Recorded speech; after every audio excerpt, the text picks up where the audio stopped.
બધી જોઈને વિગત ખાલી આપી દી. એનો કહેવાનો મતલબ એ છે કે ત્યાંથી દઈ દઈએ તો રૂબરૂ આવીને કાલે આवर ક્યારે રૂબરૂ જાય. બરાબર. મેં સવારે ફોન કર્યો તો મને એવું કીધું તમે રૂબરૂ આવો. રૂબરૂ તો શક્ય નથી પહોંચવું.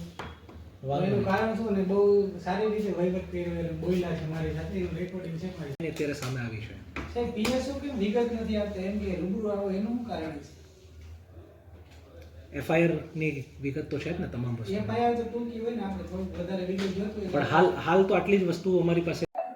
ગઈકાલ તારીખ 3/2/2026 રોજ કાલાવડ ગ્રામ્ય પોલીસ સ્ટેશનમાં એફઆઈઆર નંબર 88/2026 દાખલ થયેલ હોય, જેમાં જે ફરિયાદી છે કુલદીપભાઈ ગોરધનભાઈ કોઠિયા અને તેની સાથે અન્ય સહાયક ખેડૂતો એમનો એવો આરોપ છે કે જે આ કામેના આરોપી છે તેમણે ફરિયાદી તથા સહાયક ખેડૂતોના ખેત પેદાશનો માલ ખરીદી કરીને તે માલને પોતાના વિશ્વાસમાં પૈસા આપવા માટે કહીને માલ લઈ લીધો હોય, પરંતુ પૈસાનું પેમેન્ટ કરેલ ના હોય, જેમાં કુલ માલમાં મગફળી 6073.8 મણ જેની કિંમત ₹84,92,204 તેમજ તલ 112 મણ જેની કિંમત ₹5,80,397 તેમજ સફેદ ચણા 374 મણ જેની કિંમત ₹6,25,000 એમ ત્રણેય મળીને કુલ કિંમત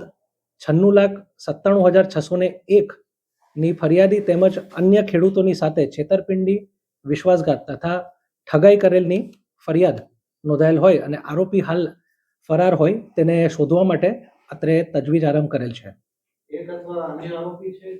હાલ એક જ આરોપી દિલીપભાઈ સાવલિયાનું નામ સામે આવ્યું છે. ફરિયાદમાં એક જ આરોપીનું નામ છે. મૂળ આરોપી કાલાવડ તાલુકાના જ છે.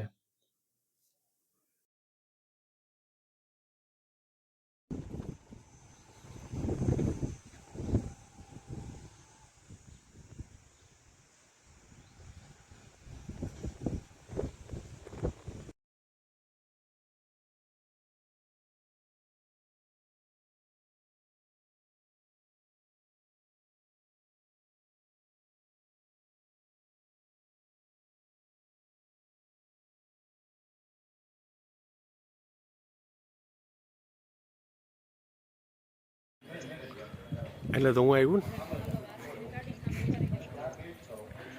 હા